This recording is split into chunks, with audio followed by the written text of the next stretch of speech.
That's a new one. How did she lose her body parts in your house? That one's crazy. I did also want to hit. I don't know where it is. It's like gone. We're gonna watch this. This one sounds wild. 911, where is your emergency? I'm on North 225 West Road. There's a body hanging off the bridge, no head. There's a car coming. You okay? There's a dead body. That's a deer. Are you sure? Yeah, but I'll back up and I'll tag. I'm on the phone with the cops now. Okay, she thinks it's a deer? No, it's a body. It's a body. From what I can tell, it looks like an arm. Yeah, that's what I've seen, with no head. I'm freaking out. You're fine. I'm going to Girl said, "Nah, it's a deer." pull over and I'm going to stay with you. Okay. I never seen something like this. On August 20th, 2020, officers responded to this bone-chilling phone call. At 5 a.m., they swarmed the Sugar Creek Bridge, and upon arrival, they were taken aback by the ghastly scene before them. What had momentarily been mistaken for roadkill was a deceased, middle-aged woman. This guy does her body was badly bruised, her arms were bent at odd angles, and most disturbingly, her head was specifically gone. interviews with the killer. How and where she'd been left only made the scene harder to stomach. Closer inspection revealed that she wasn't next to the bridge's guardrail. Rather, she'd been stuffed underneath it, so that her upper body was splayed out on the road while her legs hung limply off the side of the bridge. At the same time that police were working to make sense of what might have happened to their headless Jane Doe, Indiana resident Michael Parks was making a 911 call to report his wife, Hope Parks, missing. Hi, my name is Michael Parks, and me and my wife, we kind of got into an argument Tuesday, and I haven't seen her, and I'm getting worried. Okay, what's her name? Hope, somebody picked her up. She got into a car with somebody, and they left. It was either a silver or a white, like, Honda Civic. Following this call, a sergeant from the Crawfordsville Police Department briefly spoke with Michael over the phone to get a description of his missing wife. Michael described a few of Hope's tattoos, one being a heart with his name on it. After police inspected the body's tattoos, Michael was instructed to immediately make his way to the Crawfordsville Police Department to speak further about his wife's disappearance. Only when he arrived at the station was Michael informed that the headless woman they'd found that morning matched his description of his wife. For the sake of the investigation, he was immediately escorted into an interrogation room, where the following never-before-seen footage was recorded. The one thing I do, I record everything because my notes suck. I can't write with crap. So I do record everything. One thing, what is your full name, sir? Michael Dale Parks. Okay. Interrogation rooms can be scary places, but Michael has been brought into a soft interrogation room. This is highly unusual. These soft rooms are primarily used for victims, usually children. As the grieving husband, the police may have chosen this room to offer him a bit of comfort. However, in most cases, the spouse is the prime suspect until they're cleared. If the police do suspect Michael, the choice of a soft room could then be an attempt to put him at ease. As well, the detective is making sure to alleviate any of Michael's possible concerns by telling him that the recording is for the detective's own notes. What do you call the police department now? I'm worried about her. You're worried about your wife? Yes. Okay. Why? What's going on? I mean, what's... I'm surprised they don't use soft interrogation rooms like this more often, honestly. Like, just get them into a comfortable room. Just get them chatting. Instead of putting them in like a steel room with a steel table. This is how you get comfortable. We've been arguing over my son for the last couple months. Okay. He's in and out of drugs. Can't keep a job. He brought drugs into the house. I kicked him out. I don't want him there. She wants him there. It got to the point where I told her to choose between me or him. One of us has got to go. Well, he left. She's been wanting him to come home. I say no. he got a speeding ticket and the proof of no insurance or whatever they call that. So he had to cover He that. has the car. It's his car. It's in my wife's name. Oh, okay. But he paid her for the car. He never took the title. I told her to give it to him, cancel the insurance. She never did. So that's how the argument started. In just the first few minutes, Michael has made several assertions that indicate possible control issues. He's cited several instances where he's told his wife what to do rather than communicating and making decisions together. She texted me and asked me if I called the insurance. I said no. She said I haven't had time. You can read it. Okay. Let's see.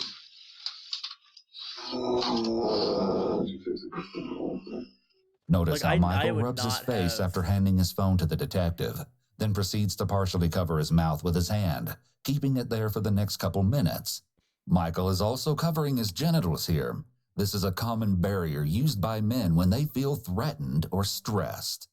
These gestures convey anxiety and uneasiness, not unusual for someone who's just lost their spouse.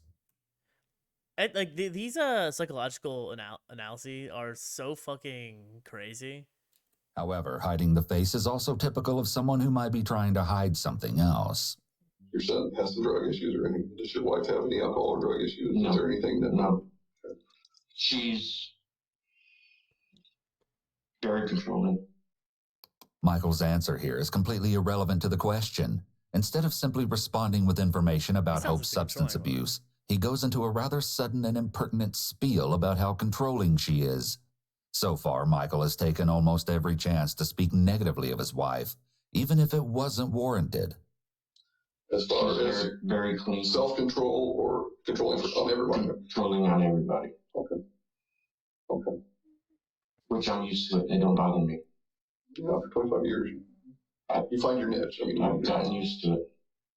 I take medication. I do. What?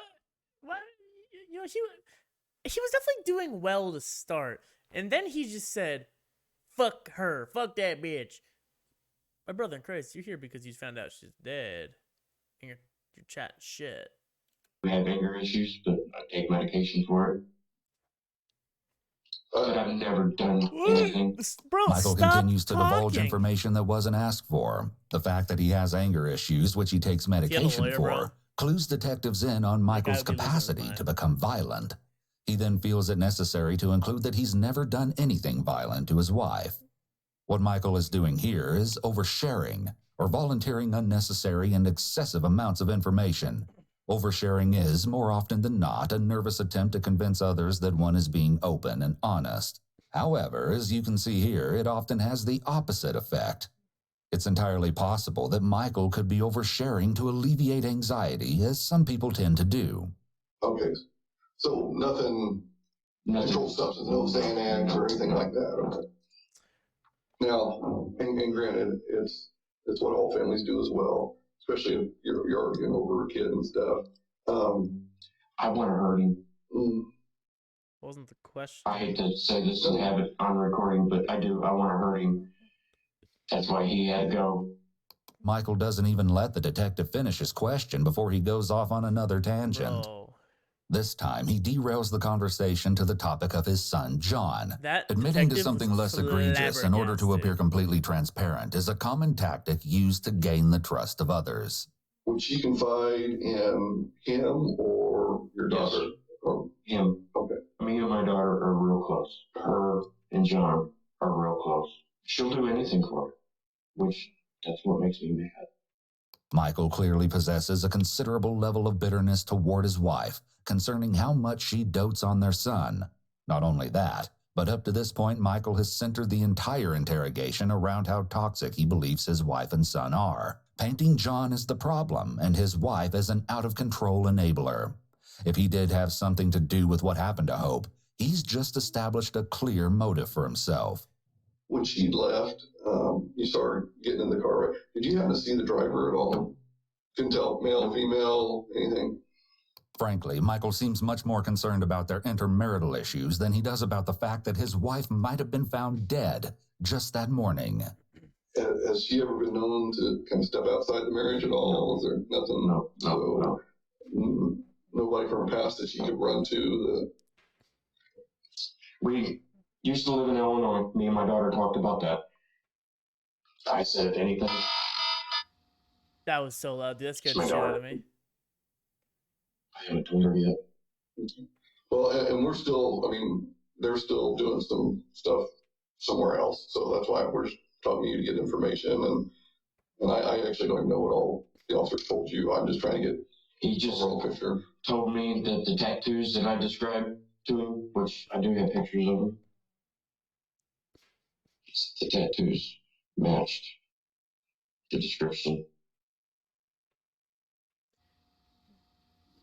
You said earlier you were going to give her till Friday. What made you decide to go ahead and call today? My emotions. I'm very worried. I'm very worried about her. I miss her. In addition to stuttering throughout his answer, Michael appears to break eye contact with the detective for He's a getting moment nervous, bro. and looks directly at the camera. He's getting He nervous. seems uncertain in what he's saying. We may have found her. So we're still looking into that.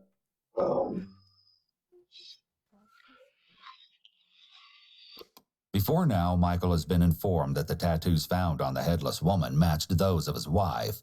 However, hearing the news again begets a distressed reaction, which is expected. He covers his mouth with his hand and looks away from the detective. He also uncrosses his leg, a shift referred to as an anchor point movement. So before he was like, oh no. But now that he's starting to realize that he's being interrogated. When someone is stressed, you'll commonly see shifts in their anchor points. In the case of a person who's sitting down, like Michael, their anchor points are their legs, buttocks, and back. Though his physical reaction is appropriate, it seems oddly void of the usual overwhelming anger or sadness that you might see from someone in Michael. Did they Mirandize this guy? Am I understanding that wrong? Because they're asking him questions in direct relation to a crime that they suspect him of possibly being a suspect. Don't you have to Mirandize somebody for that? Or am I like way off base with that? Yo, if you're a lawyer, put that in chat, or if you're on YouTube, comment that, because I'm Michael's position. flabbergasted. What made you think that something right was now? that That's the happened? wrong word, but it is what it is. I think it's just stress. I didn't think anything happened to her. It's just worried. I wanted to know where she was. This question is at first met with silence from Michael, perhaps because it requires him to go into detail about how he feels about his wife's disappearance. He seems uncomfortable and exasperated, but he proceeds to mumble an answer from behind his hand. He's going to go over a couple papers with you as far as the consent and just consent to search your house and the car, because there's some things we need to find out about her. Because like I said, I don't know her, I don't really know you. Because we need to find out how she got Search her car? Yeah. But I'll go ahead and let him fill that paperwork out. I'll step outside and I'll try to get some more information. Michael's body language is very important here. At the mention of needing to search their home and car, Michael begins to noticeably fidget. He rubs his face and his leg begins to shake, though he seems to catch it and get himself back under control. Yeah, specifically about her. Michael is then left alone in the interrogation room for the next few minutes. He changes positions and fidgets quite frequently. At one point, he even puts his head in his hands. These gestures signify stress and uneasiness. What we'd like to do is be able to get consent, and we'd like to be able to get that from you. Is that something you'd be willing to do? I can bring you the car right now if you want. Normally, a search warrant is required to search someone's property. It's common knowledge that in order to obtain a search warrant, police must have probable cause, or specific facts that would lead a person to believe that evidence of a crime is located on someone's property. However, it's a lesser-known fact that police can simply ask an individual for permission to search their property. The owner's written consent is just as valid as a search warrant, and officers will often try to garner consent to search from the suspect first, especially in time-sensitive cases, as it saves them a lot of precious time and resources. I'm going to go over this with you, okay, sir? Are you able to read and write and understand the English language? Yes. Okay. So, Note how his hands are positioned. When a person feels threatened or stressed, they'll sometimes subconsciously take up a position that protects or covers their vital body parts. Given the circumstances, he has plenty of reason to be anxious that could have nothing to do with guilt. He might simply be displeased with the idea of strangers rummaging through and taking things that belong to his possibly deceased wife. This guy is guilty. And he knows that he's so got. would you like you need a bottle of water or anything? Also, Michael's that's the correct answer. Never take water from cops. They just want DNA. They're happy to are offer likely you. spurred on by intense levels of anxiety and shock that he's experiencing. Shaking is a common physical reaction to bad news. During this break in the interview, CPD officers made a beeline for Michael's residence to execute their search.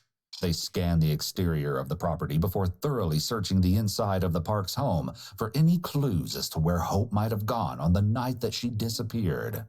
What they would find in and around the Parks property would only raise more questions about Hope's disappearance. Questions that detectives hope Michael can answer for them. Following the break, detectives bring Michael back into the interrogation room in hopes that he may shed some light on their unexpected findings. Do you know of anybody that would want to hurt her?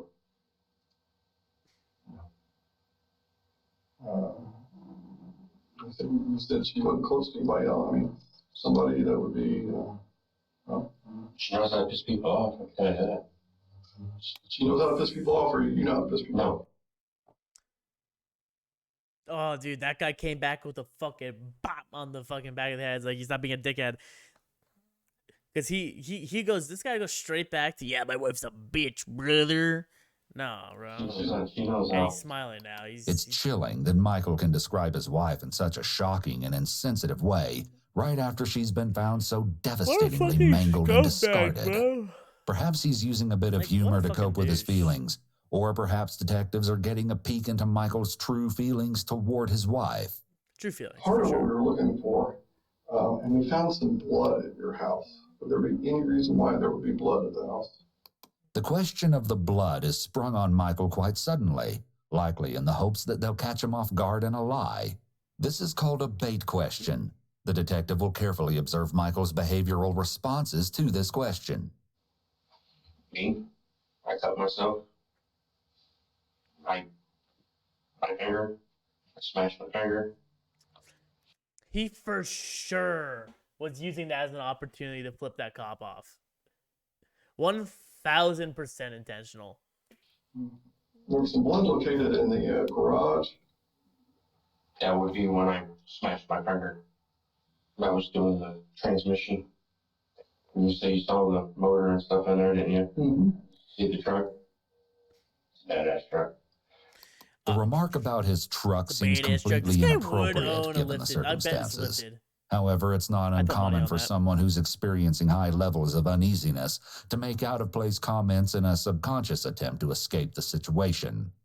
So this is kind of where you need to kind of step up to the plate and tell us what happened. It was at your house. Did something happen to her? Not with me. There was nobody else that could have been. He's gonna try to blame his phone. Michael simply shrugs off the detective's theory that he somehow took part in his wife's murder. A person in his position would typically react with some measure of shock or outrage at such an accusation. Michael, on the other hand, doesn't even seem interested in what they found inside his home or what the findings could possibly mean. Saying I did something? Yeah. And we're just trying to figure out, I mean, obviously, you're not a bad person. You've got 2 kids with her. You've lived a long life with her. This is a strategically placed pacifier since, if Michael becomes too upset, he might close himself off or request a lawyer. This would immediately end the interview.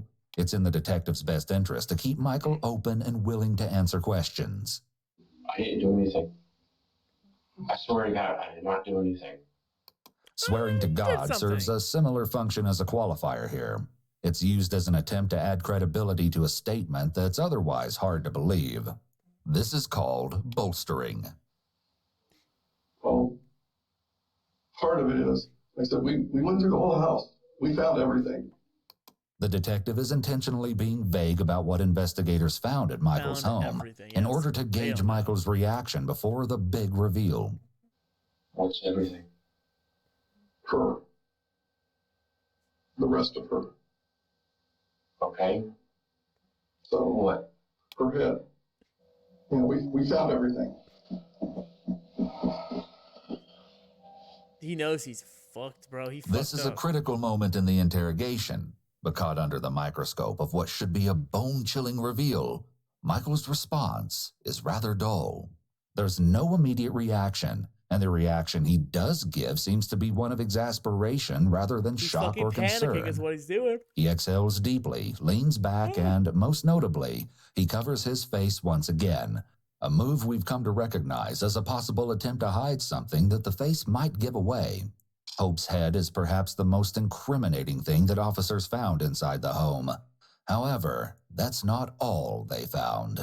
An exterior search of the property yielded several blood smears and stains on the gravel in front of the garage door, in the grass next to their back patio, on the wood floor of the patio itself, as well as on the ramp that leads up to the patio. Blood smears as well as bloody footprints were found inside the garage. A bullet casing was also found in the grass near the patio. The interior of the home was reportedly very clean and well kept. That is, until officers got to the basement. Spots of blood were visible on the steps leading down into the foreboding cellar. Continuing down the stairs, it became apparent that there were drag marks in the shallow layer of dirt that covered the concrete basement floor. Large bloody zip ties and torn pieces of plastic were also found in several locations around the basement. Down there, among the dust and discarded equipment, officers made the most unsettling discovery of the investigation: Hope's severed head. It had been wrapped in plastic shopping bags, placed in a shallow hole in the floor, and covered in dirt and debris, hidden by a pile of flex ducts that had been arranged on top of the grave. Circumstantial evidence makes it apparent to everyone present that Michael had something to do with his wife's murder. However, there's not yet any physical proof that he is the one that hurt Hope. So, and obviously you're not a bad person. You provided for your family. You've done. So what happened? What snapped? Here the detective is suggesting a lighter version of events, that Michael simply snapped under the pressure of his controlling wife. This version paints him as a generally good person, maybe even as a victim himself. However, if Michael were to go along with this reasoning, he'd still be admitting to killing his wife. Kind of crazy. I know what you're thinking, but no, it wasn't me. I'm sorry. Who else could it be? Talk to my son. Michael has gone out of his way to paint his son in a negative light. Now he's finally come out and said what he seems to have been implying. He claims that his son John is likely responsible for Hope's death. I've told you we've had people come to the house. My neighbors know about it. Yeah, I've talked to him quite a bit today.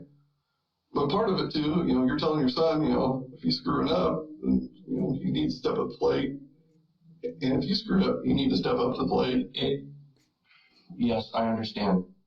What a hypocrite, actually, if that part of it's true, it's like, you didn't step up to the plate and admit you're wrong. Motherfucker, you killed your wife. Your wife. What do you like mean? You would hurt her. And that's what happened to her.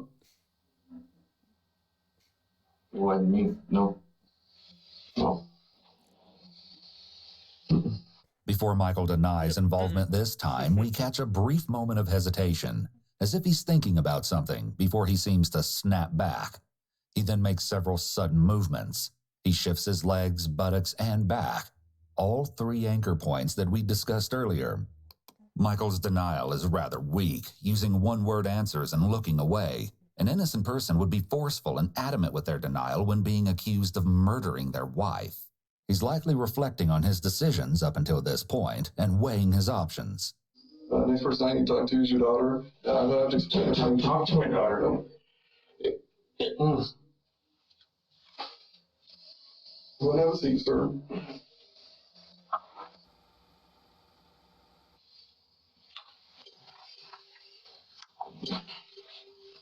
The detective instructs Michael to sit back down to reassert his authority and for safety reasons, as he wants to be able to see him. Michael's resolve is visibly wearing down under the pressure.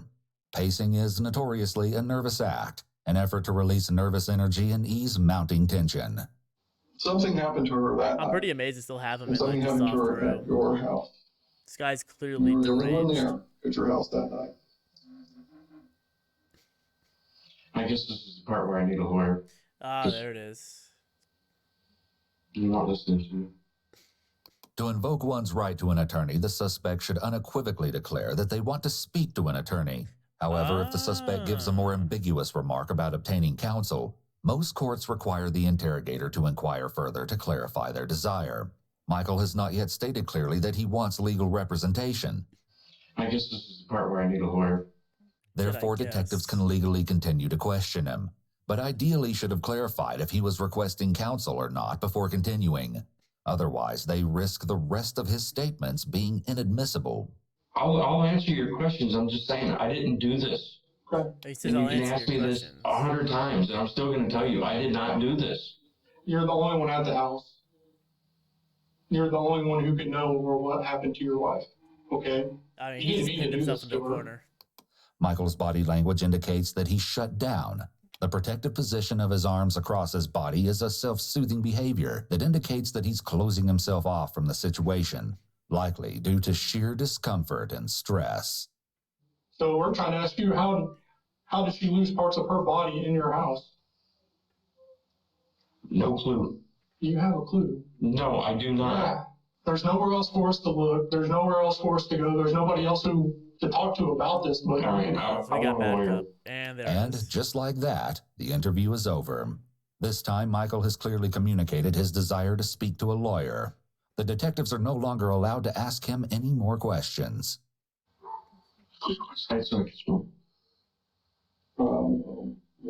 I can't tell. So I can't tell if this detective right here is pissed at the other one for going in like that, or if that was their strategy. Over the next 10 minutes, Michael attempts to make conversation with the detective who's no longer inclined to speak with him, since the detective can't question him any further. After the detective refuses to allow Michael another smoke break, Michael gets up and begins to anxiously pace the room once more. When he sits back down, he sits on the side of the couch that's the farthest from the detective. This clearly communicates his desire to escape the situation as soon as possible. Finally, the silence is broken by a police officer who has come to put Michael in handcuffs. His hopes of removing himself from the situation are dashed. You guys got this all wrong. You can hear the defeat in this guy's like Michael makes speech right one now. last plea of innocence, but detectives are no longer feeding into it. He's escorted to a holding cell by a pair of armed He also police spoke officers. way too However, long this isn't the last that detectives without will hear a from lawyer. Michael. Over the next few days, officers continue to investigate the Parks' home and cars, follow up on potential leads, and speak to the couple's friends and family members. Detectives have lost hope of getting any valuable information out of Michael. That is until 4 days later, when he unexpectedly requests to speak to detectives again without a lawyer present. Hey there, Mr. Parks. That's a mistake. Sure you remember me from the other day? Okay. This interview takes place the following Monday. It was Tuesday. Why's he got a laser on his head, bro? They're ready to fucking take him out. I was home by 4:15. Kids came over. Like I said, that was not a lie. We were arguing, like I said, over my son. I was on the back porch after everybody left. I was going to shoot a groundhog. I had groundhogs in the backyard. I knew it. My neighbor does. He never came back. I went to discharge the gun. I shot 3 rounds into the tree. He's gonna play the accent I went in card. the house. I was going to clean the gun. I sat at the kitchen table. It went off. There was still 1 round in it. She hit the floor. She was fixing dinner. I panicked. Yep, she's trying. He came up Flat this out like, panicked. yeah, he's trying to play the accent call. In the state of Indiana, accidentally killing someone doesn't make a person guilty of murder. To be considered a murder, the prosecution must prove that the killing was intentional. Therefore, if detectives accept Michael's version of events, then the most Michael can be charged with in the state of Indiana would be reckless homicide. Even then, in order to win a reckless homicide charge, the prosecution would have to prove that Michael was acting recklessly, and that his recklessness somehow led to Hope's death. There's blood everywhere. I covered it up. I picked everything up. I cleaned the mess up. I put it in the garbage. Everything else is just kind of a blur. If Hope's death was an honest accident, it doesn't make logical sense that he would try to cover it up. Typically, when someone has accidentally hurt another, especially someone they love, their first move would be to call for help or to take some act. You guys don't, like, when you accidentally hurt somebody, you don't just, like, cut their head off and bury it in your basement? To try to save their life. Michael, on the other hand, didn't even try to correct his supposed mistake. Cut her head off and To buried make matters it, bro. worse for detectives, Michael's story not only features unlikely details, but also missing details or blurs that detectives have to uncover. His recount is seeming more unreliable as it unfolds. What do you do after that? I sat there and I cried. I thought about everything that was going on with fighting. I'm going to jail. That's what he was doing, bro. Nobody was going to believe me. Michael has gotten to what is supposedly a very emotional and traumatic moment in his story. Therefore, it's odd that he recounts it with little emotion. His lack of emotional reaction over the course of the interviews is noteworthy. I didn't know what to do. I'm sorry I lied. No, that's fine. Now here's a chance for you to tell us what happened. So she's on the floor. You're upset, obviously. So cut her fucking head off. At that point? I wrapped her in a tarp and took her down to the basement. I cleaned everything up.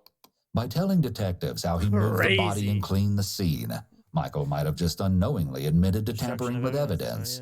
Even if he does secure himself a lesser murder charge, the prosecution could potentially use that information against him to get him more jail time.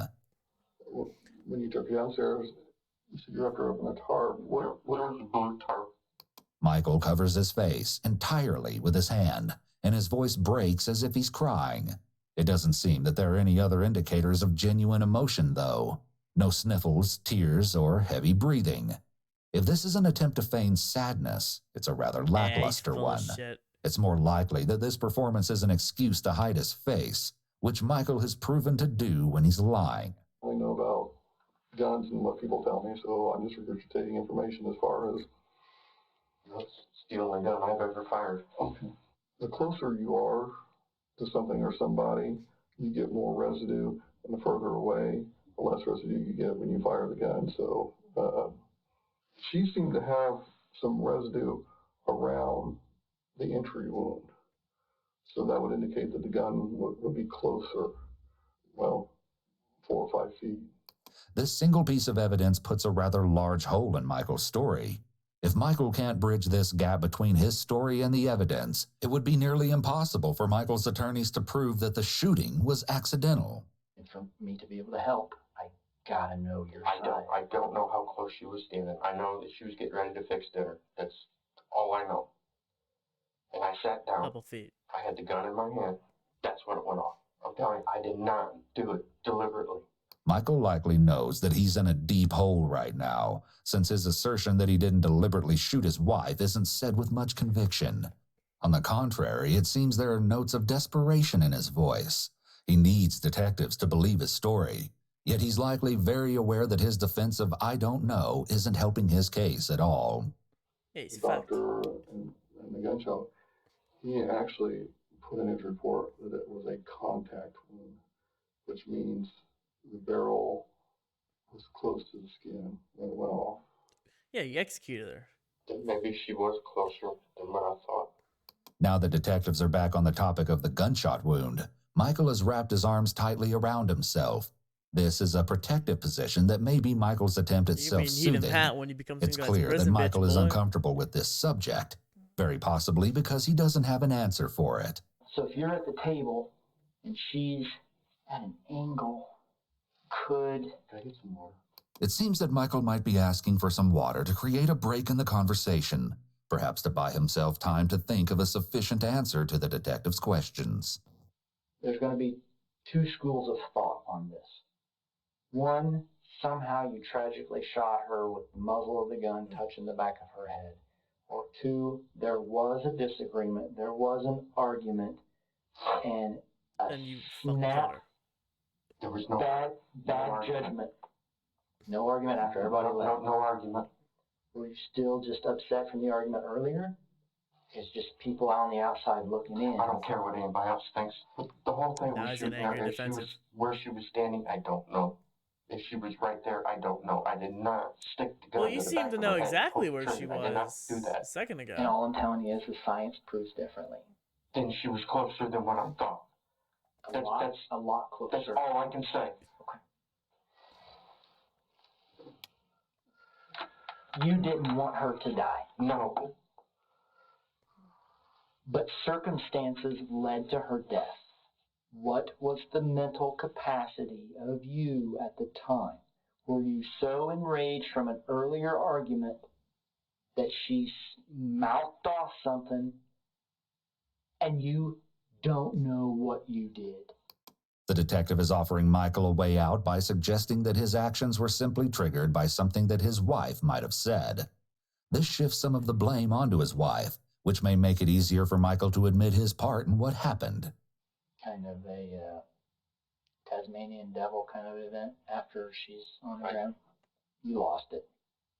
And it's okay to tell me that because that shows emotion. And before he came in, that was It the does one show thing that emotion. I was trying to figure out what happened. The hamburger, if she's down here. I think I'm the one that knocked it off the stove. Can you tell us what's going on when that hamburger gets knocked off the stove? I was yelling at my wife because I'm a piece of shit. You do.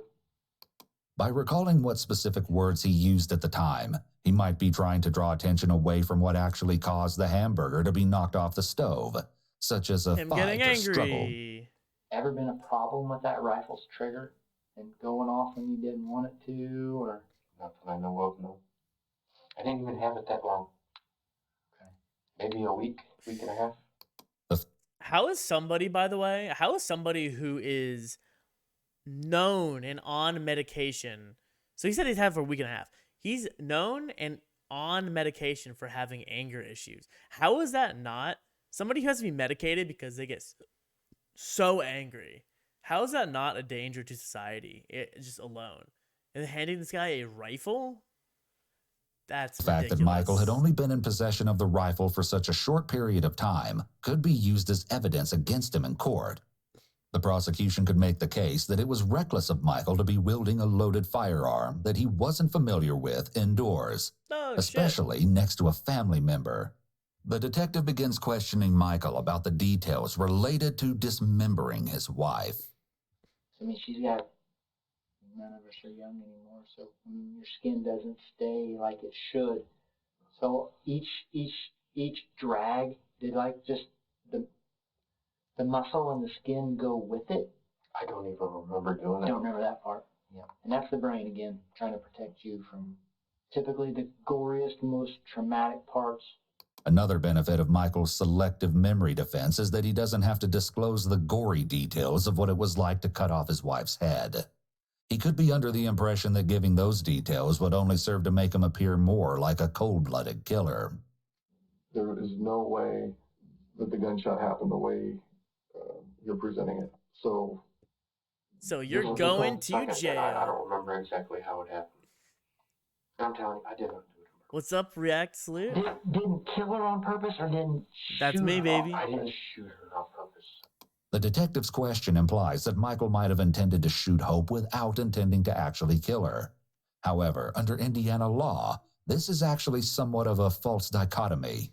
Murder in Indiana is classified as any killing done purposefully or knowingly. Here, knowingly means taking action without the specific intent to kill a person, but nonetheless with knowledge that death is substantially certain to occur. Since the evidence from Hope's autopsy proves that Michael shot his wife at point-blank range, even if he didn't exactly intend to kill her, Michael could still be convicted of murder simply because he was knowledgeable that such an action would almost certainly result in her death. It just happened. Just happened. Dude, it happens. Like, I accidentally shoot people all the time. Would you call that just recklessness? It was just, I mean, because if you've got it up in the air, nobody's going to say, well, I mean, you couldn't have shot her if it was laying on the table facing down the hallway. Reckless, yes. Unbeknownst to him, under Indiana law, Michael has just admitted to reckless homicide. The Hell yeah, conversation brother. we were having at the time was over John. The conversation insurance, where the I car got insurance. up and knocked the Because she lied to me burger over off car the insurance. stove. It was just a conversation, bro. It was just a conversation. She told me that she was going to cancel the insurance. This detail makes the circumstances surrounding Hope's death much different. He's admitted that he and his wife actually were arguing at the time he was in the kitchen with the gun, whereafter she turned around and walked away. This version of events fucking shows an scumbag. obvious motive and opportunity for Michael to shoot her in the back of the head. It makes you wonder what else Michael has lied about thus far. Are you a fist pounding kind of guy when you're mad? You a Like, "Damn fisting it, guy?" woman, just do what I'm asking you to do. And the gun was in your hand, unfortunately, at that time. Squeeze reflex. Yes. I don't remember everything. But what you said makes sense. We'll go with that. Not intentional. Man Michael is seems not to admitting a finally single be thing, resigning just himself to some explanation of how he shot Hope, going with whatever that probably guy's after saying. realizing that detectives weren't going to back down until his story matched the evidence. I just want to know why. Because that's the same thing your daughter wants to know. Same thing your daughter wants to know. When your son wisens up, it's the same thing he's going to I want to can know. never. I know why it happened. And I can never tell him. I can't do that to him. Because that's the reason why I pulled the trigger. Not intentionally. Again, Michael cites his son as the reason for his plight. However, this is the first time he He just specifically admitted said to that it. John is the reason that he killed his wife. He's He admitted to quickly pulling the tries to trigger. backtrack, though the statement fucked up. implies that Michael is probably more aware of the reason behind Hope's death than what he's letting on. He may have slipped up due to stress and fatigue from the long interrogation. After 4 long hours, the interrogation is now over. And he Michael goes is escorted to from the interrogation room jail. without further incident. Following his interview, Michael was moved to Montgomery County Jail, where he sat for almost 2 years. He was scheduled to stand trial in front of a jury on May 9th, 2022. That is, until investigators made a single haunting find that would spell doom for Michael's case. It was discovered that prior to Michael murdering his wife, he'd been doing online research on the effectiveness of bottle silencers. Bottle silencers are makeshift gun silencers constructed simply from plastic bottles. Not only that, but he'd also looked into whether pillows could be used to muffle gunfire. Oh, that This guy's discovery fucked. proved that the murder of 44-year-old premeditated. Hope Parks was indeed premeditated, and under Indiana state What a law, douche. crushed all possibility of Michael receiving anything less than a murder charge. On May 6, 2022, just 3 days before he was scheduled to stand trial, Michael changed his plea from not guilty to guilty and accepted a negotiated plea deal. On May 9th, Michael Parks was found guilty of the murder of his wife, Hope Parks. He was sentenced to 50 years in prison without the possibility of parole. What We was the reached out to He's Michael in through prison for the rest of email his to life see if he anyway. would be willing to share his side of the He's almost story gonna- he's gonna be close and to 100 answer at some the of our time. questions about the case. At first, we didn't hear back, but when Michael finally responded, he stated that he would only participate in a discussion if we met his list of demands, including $300 to be put into his commissary account and for a fan and a television, specifically 36 inches or more, to be shipped to his facility. We did not agree to any of these terms and are still waiting to hear back if Michael will speak with us. Michael is set to be released in 2070 when he is 94 years old. He's gonna be fucking dead. He's gonna die in prison. Get shit on.